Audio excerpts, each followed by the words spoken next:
Hello, my name is AndrewHarrison. Today we'll provide smart advice accountants employees with an understanding of online security while at work and conducting work activities. By the end of this presentation, I hope that I inform you about the proper security and safety online, and especially at work. Over the course of this presentation, we will be going over general security online, passwords and RFID chip security, email safety, Wi-Fi and firewall security. The best way to start off this presentation is the basics: general internet safety. The internet is a very large and scary place. You can easily slip in a virus into your computer without you fully knowing. First thing to remember is to always be vigilant online.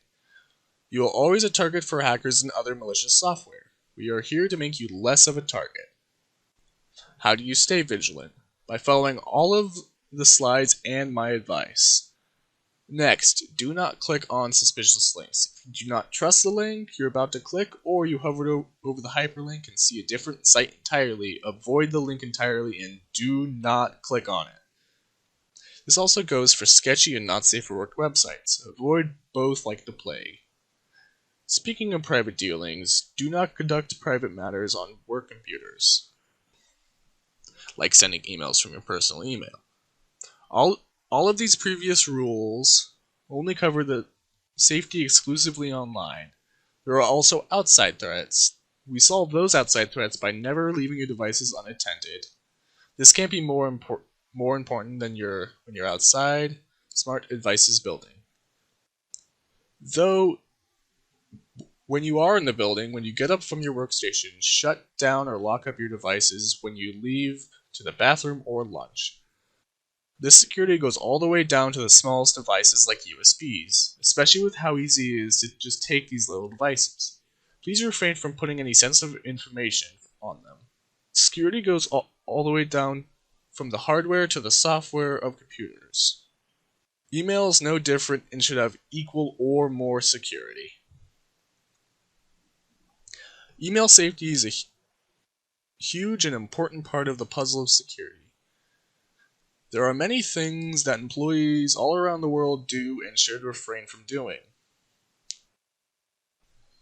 Just like the general internet safety, you should not click on suspicious emails or links within them, like, "You want a free car." You should also not open emails from unknown senders. These kinds of people want to wring out every bit of business information they can from you, and you should not even give them the time of day. Speaking of improper emails, you shouldn't send private emails from your company's email. This is just improper for the workplace and highly inappropriate. Privacy isn't just for the employees, but also for their work email. You should not access your work email from public Wi-Fi because of hackers could easily grab the emails you're looking at, or a social engineer could peer over your shoulder. Either situation is a serious breach in security. If you suspect a breach in security, report it to your assigned IT professional. Overall, you should also be cautious with your email. Additionally, you should absolutely also be cautious while selecting a Wi-Fi you're going to connect to. Security while connecting to the internet might sound weird, but public Wi-Fi is a breeding ground for hackers. So do not, under any circumstance, join a public Wi-Fi, especially when they're unsecured. I recommend only to connect to work Wi-Fi and secured home Wi-Fi. Secure Wi-Fi requires a password to connect to. This brings us to another very big thing you should never do, except when your IT professional does it for you. Disable the firewall on your computer. This can easily allow streams of viruses and malicious software onto your computer. Finally, you might be wondering about passwords. Passwords are the keys to access all of your information and personal data. It is paramount to use strong passwords on everything you can put a password on. Strong passwords are difficult to create if you do not know how to create one. Passwords should not consist of the common words or phrases, including non-English words, personal info like people, places, or things. It should not be a duplicate of another password within 2 years of use. All of these will prevent you from exposing yourself to common and easy entry points for hackers. Saying that, strong passwords should consist of a minimum of 8 characters and a maximum of 40. More letters are less secure because of the rule of entropy. Like a password of all A's would be very unsecure. It should also consist of an uppercase alphabetic characters, numbers, lowercase alphabetic characters, and special characters like ampersand, comma, and $sign. These will help build your strongest passwords. You might be a bit confused on how to exactly do this. I'll provide a few examples of correct and incorrect passwords. Some passwords should not be used as secure passwords, like Funky B33TZ uses a common phrase that could easily be guessed by a hacker. AndrewHarrison 298 exclamation point also isn't secure because it uses a name.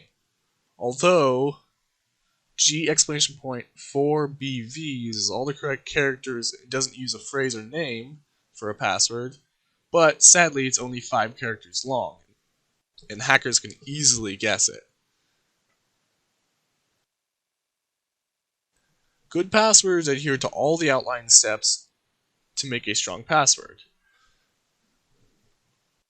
P2BW exclamation point $HUQ exclamation point BWHS exclamation point MVL and K exclamation point NO93E $sign are all good examples of strong passwords, but please refrain from using these passwords considering everyone else watching this presentation also knows them. Now you may be wondering how to remember all of that. Well, you could break it into an acronym. For instance, P2BW exclamation point $HUQ could be read as please 2 buns with oh my god that's expensive, help a quitter. This will be able to make your strong passwords easy to remember. Your business has also used RFID cards for 2-factor authentication. Those have their own separate security you should be vigilant on. RFID cards are vulnerable too, just as much as passwords or more. Having said that, you should not give your card to anyone, including fellow employees. You are responsible for it and no one else is. If you lose your RFID card, please let your IT professional know immediately.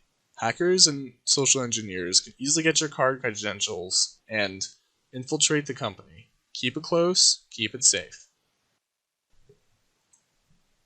Finally, it is the end of the presentation about security. If you have any more questions, please direct them towards your IT professional.